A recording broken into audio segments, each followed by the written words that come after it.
Bienvenue dans ce premier numéro du Bruno's Geek Show. Le Bruno's Geek Show, c'est quoi? C'est très simple. Au vu de toutes les rubriques qu'il y a sur ma chaîne YouTube, j'ai décidé d'en prendre deux et de les mettre au sein d'une seule et même émission. Les vidéos seront un peu plus longues, mais cela veut dire que les sujets traités seront un peu plus détaillés. Ce premier numéro sera consacré déjà en première partie au film d'animation Scoob, un film d'animation sur Scooby-Doo, et la seconde sera consacrée à la potentielle suite de Captain Marvel. J'ai quelques théories, j'espère que ça vous plaira. C'est parti pour ce premier numéro du Bruno's Geek Show.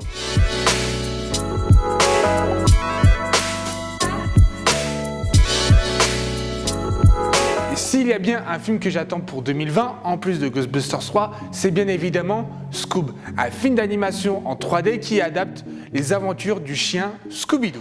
Scooby-Dooby-Doo, where are you? We got some work to do now. Le film aurait pu passer inaperçu, mais j'ai lu tellement de news à ce sujet qui me font attendre ce film avec impatience. Le film sera réalisé par deux grands noms de l'animation américaine, à savoir Spike Brandt et Tony Savone, créateurs et réalisateurs de la série d'animation The Dodgers, de plusieurs épisodes des séries Looney Tunes Show et les Animaniacs, mais aussi de certains direct ou DVD de Scooby-Doo, mais aussi de Tom et Jerry.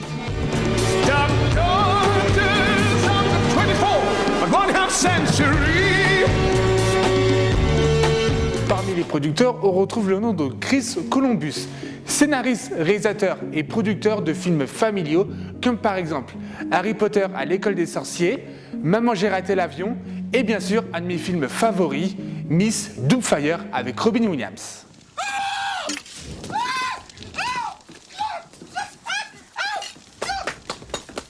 Ce film a pour l'instant de bonnes fées sur son berceau. Le casting vocal compte des perles. Frank Welker, grand nom du voice acting américain, qui prêtera sa voix à Scooby-Doo. Will Forte, connu pour ce rôle de The Last Man on Earth, qui doublera Sammy. Zac Efron de High School Musical dans le rôle de Fred Jones. Amanda Seyfried dans le rôle de Daphne Blake. Et Gina Rodriguez dans celui de Vera Dinkley. Il y a aussi quelques surprises, comme par exemple Trey Parker, un des deux papas de South Park dans un rôle inconnu pour l'instant, mais aussi Billy West, connu pour Fry de Futurama, qui doublera Diabolo, mais aussi Tracy Morgan de la série The Last OG, qui doublera le Capitaine Caverne. Ce film sera un crossover avec une partie des licences du studio Hanna-Barbera. Donc on peut dire que ça va être le début du Hanna-Barbera Cinematic Universe. Les productions Hanna-Barbera ont vraiment vieilli. Et quand je dis vieilli, c'est vraiment vieilli. Mais il y a beaucoup de dessins animés de ce studio que j'adore, comme par exemple déjà le Capitaine Caverne et les Fous du Volant, mais aussi la famille Pierre à Feu. Et donc faire un film qui mélange certaines de ces licences est une bonne chose. Déjà parce que ça permet aux plus jeunes de découvrir ces dessins animés-là, mais aussi peut-être que ça donnera l'envie au studio de faire des compiles DVD avec certains épisodes de ces cartoons. En tout cas, vous pouvez compter sur moi pour que je vous parle de Scoob le plus rapidement possible. Maintenant, changeons de sujet pour parler de Captain Marvel 2. How do I look? Fresh. On March 8th. Is this normal? Malgré des critiques mitigées, le film Captain Marvel avec Brie Larson fut un véritable succès, dépassant même le $1 milliard de recettes dans le monde entier. Il est donc normal pour Marvel Studios d'exploiter le filon de la super-héroïne avec une suite qui, pour le moment, est encore à l'état de projet. J'ai d'ailleurs ma petite théorie concernant cette suite. Et si les antagonistes de cette suite n'étaient nul autre que Malicia, Rogue en VO, et Mystique, deux célèbres personnages de la franchise X-Men.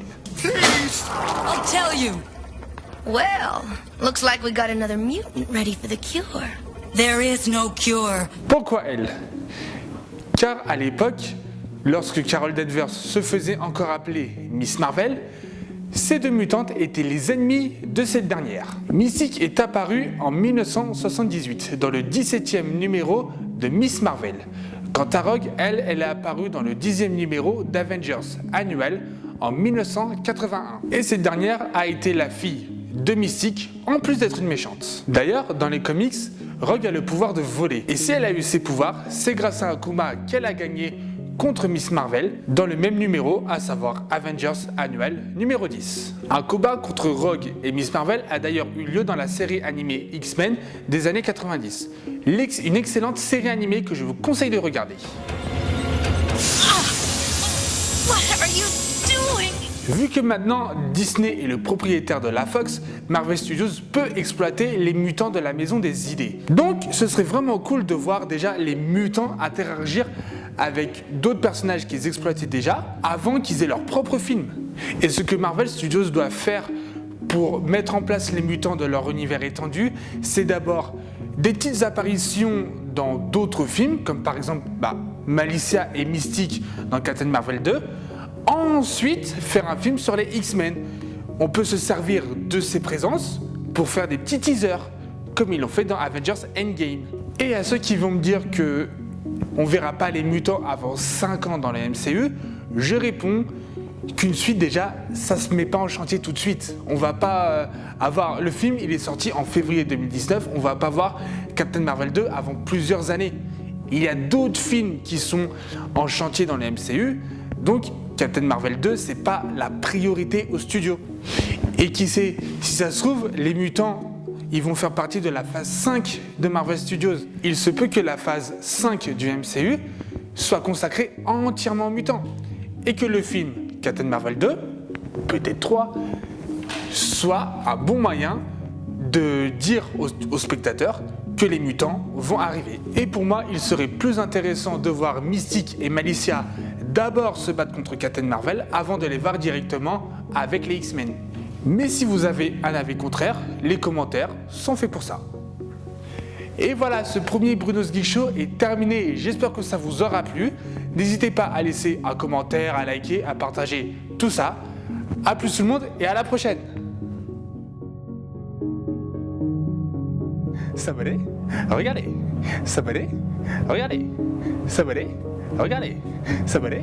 Pour vous abonner, c'est là-haut. Pour regarder, c'est à côté. Pour s'abonner, c'est là-haut. Pour regarder, c'est à côté. Pour s'abonner, c'est où? C'est là-haut. Pour regarder, c'est où? C'est à côté.